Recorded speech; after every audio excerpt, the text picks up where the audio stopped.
How's it going, Outlaws? Welcome back to #Outlaws Podcast. So today, my guest on here is Kelsey Lewin. If you know about Kelsey, she's a gamer. She has a YouTube channel. You can check it out. I'll leave in the description below and check out her channel. You can tell her Outlaws sent you. She does gaming. She has her own store. I'm going to interview her today on #Outlaws Podcast because, like I said, guys, I haven't done an interview in a while, and I'm looking for her. So, everyone, I'm going to interview her, and we're going to have a good time. Ladies and gentlemen, Kelsey Lewin. Kelsey Lewin, welcome to #Outlaws Podcast. I got some questions I'm going to ask you. Okay, so the questions, can you tell everyone about yourself? Sure. So I'm Kelsey. I do kind of a lot of random things in the gaming space. I've got a YouTube channel. I co-own a local game store here in Seattle. I do work with the Video Game History Foundation. I just kind of circle a lot of random stuff in the game space. Awesome. What did you do before YouTube? Well, I owned a game store, so I've been doing that for about 3 years now. And before that, I was manager of a game store. I've done some event and PR work on contract in the game industry. In high school, I worked at like a taco shop. I'm still pretty young, so I haven't done a whole lot before this, but I've only been doing YouTube for about 2.5 or 3 years. Oh, so 2.5, 3 years for YouTube. Interesting. Okay. Who inspired you to make a YouTube gaming channel? Well, I started by doing some guest appearances on the Metal Jesus Rocks channel before I had my own. It actually took some prodding for him to convince me that I should have my own channel because I was like, this is fine. I don't need to do anything, on my own. I'm having fun just doing this. But once I started it and started making some content that I thought was, fairly unique and fairly interesting, it became a lot more exciting for me. I got pretty into it. Awesome. Can you tell us about your gaming store? What's it called? So the store is Pinkerella Games, and my fiance and I own it together, and we have for about 3 years. We were both managers there beforehand, and then took it over what year is it? Took it over in 2016. So yeah, we're a retro and import game store here in Seattle. We got 2 locations, and we both work there a bunch. He works there probably more days than I do because I travel a bit, but yeah, it's, if you're in the Seattle area, come stop by. Sounds good. Can you give any advice for any YouTuber who, when starting a YouTube gaming channel? I think the biggest thing is to just do something kind of different, something that you're going to enjoy doing, because I occasionally have done videos that I don't particularly care about very much, and they're a whole lot harder to edit and a whole lot harder to get motivated to work on. But the biggest thing in terms of discoverability and in terms of kind of finding your niche is really trying to do something that hasn't been done or hasn't been done in the way you're doing it. So for me, that was doing some deep dives into the history of some pretty obscure gaming accessories and consoles and that sort of thing. There are other people doing history, and there have been other people who have talked about those obscure things, but I sort of combined a couple things that I didn't think were getting done very much, and that's been really helpful for my growth. And what got you into collecting video games? Because I've seen your big collections when I watch your videos and stuff. Yeah, just working in the store, really. I moved to Seattle for school, and I started working at Pinkerella, and at the time, I definitely played a lot of games, but I didn't really keep them unless they were something that I felt like I was going to play again. So I didn't know there were people that collected. And once I discovered that, it sounded like so much fun and such an interesting thing to do as a hobby. So I got pretty overly into it at first. I started collecting, just about everything, and I think I've really narrowed down my collection and kind of focused it into just the stuff that I feel like is really cool, or that I would really want to play. All right, now here's a silly question I came up because you do gaming. What is your favorite video game character? Favorite game character? Ooh, that's a good question, and The that's a tough. Sonics is like mine. That's a good one. Um, oh gosh. Um, I'm gonna go with KK Slider from the Animal Crossing series. I think he's got a pretty interesting personality for a video game character. He's just a weird dog who hangs out around town and gives away music for free. And Animal Crossing is one of my favorite games, so um, that's a pretty off the cuff one. I don't know. I'd have to think about it really. It'd probably be like a top 5 video game characters, but he's definitely up there. Okay. What is the best video game you have reviewed? I haven't really reviewed any games. I've only done one game review on my channel, so I guess it's that one.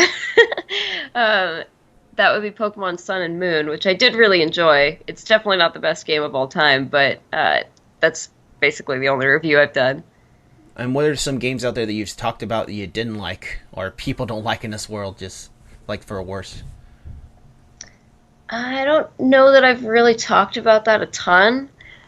Uh, I think if I don't like a game, I stop playing it pretty quickly.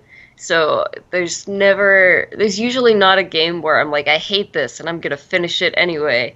Um, there's plenty of games that we all know are bad, like the obvious things like Bubsy and Superman 64 and that sort of thing. And those can be fun to just play for 4 minutes and be like, wow, this is really bad, and put it back down again. I don't know if I have like a this is the worst game of all time though. What got you into podcasting, and can you give some YouTubers advice when starting a podcast?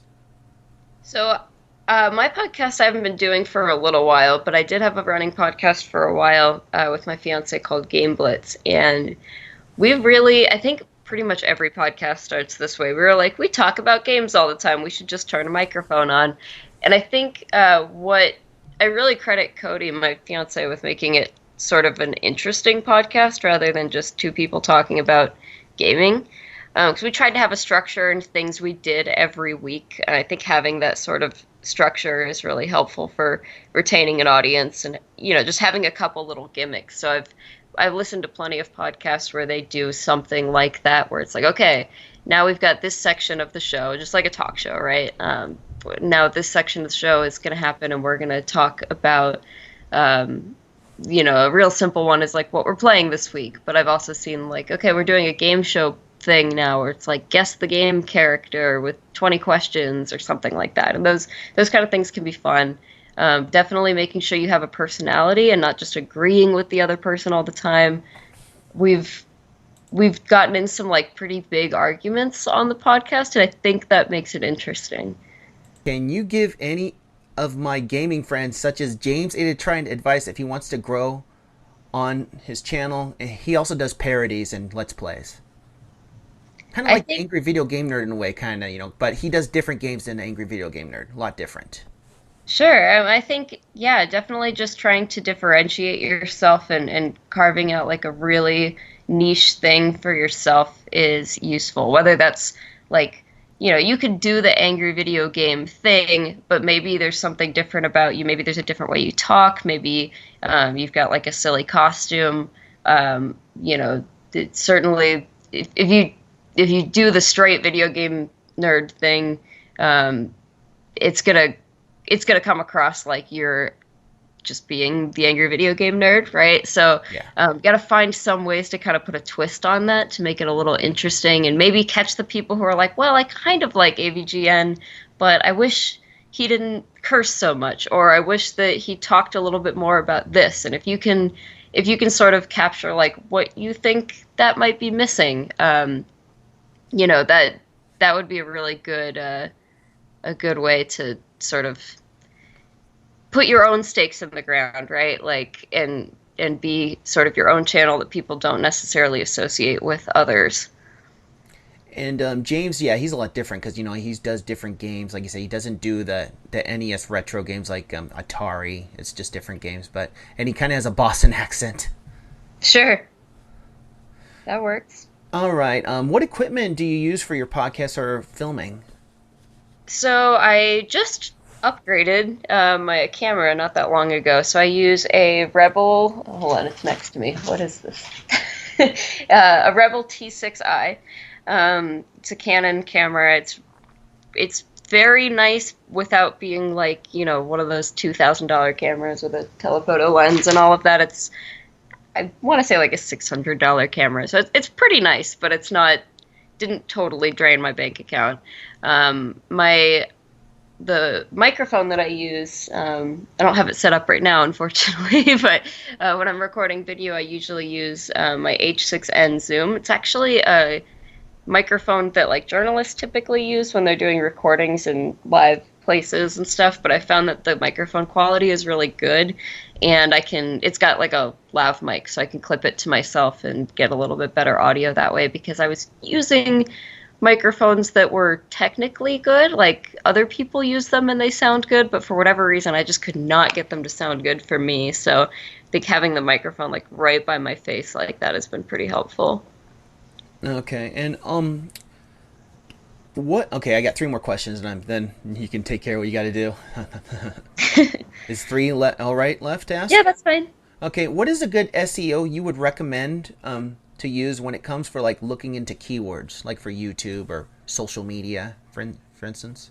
Oh gosh, I had a really good answer for this because I took a class on this in college and I cannot remember the names of any of them off the top of my head. So I'm sorry. I wish I had a better answer for this question. I typically don't do a whole lot of like heavy analytics myself with my channel. I probably should. I definitely should. But I definitely try to make the only SEO I do for YouTube and stuff is obviously you got to make a catchy title. You have to have a good thumbnail.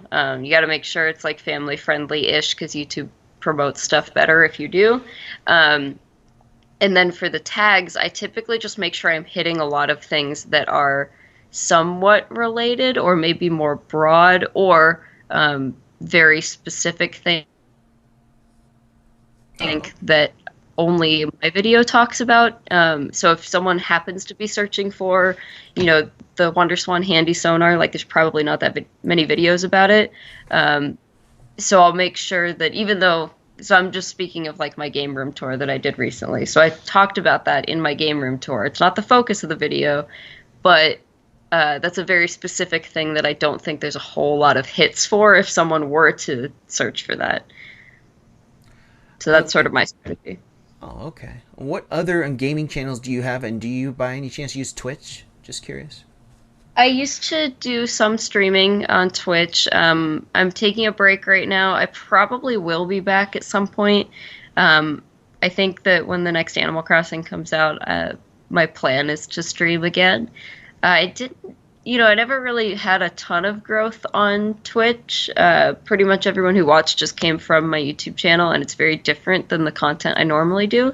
So it wasn't like, I wasn't like a partner overnight or anything. I'm still not a Twitch partner. So I don't have a ton of recommendations for, how to make Twitch work for you. It's pretty much just like here's something I can do when I'm not making YouTube videos. But yeah, I just have my YouTube channel. I have my Twitch channel.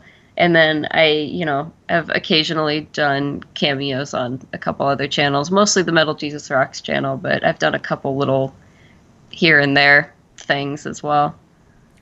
Okay, and final question. Where do you see yourself in the future of gaming on YouTube?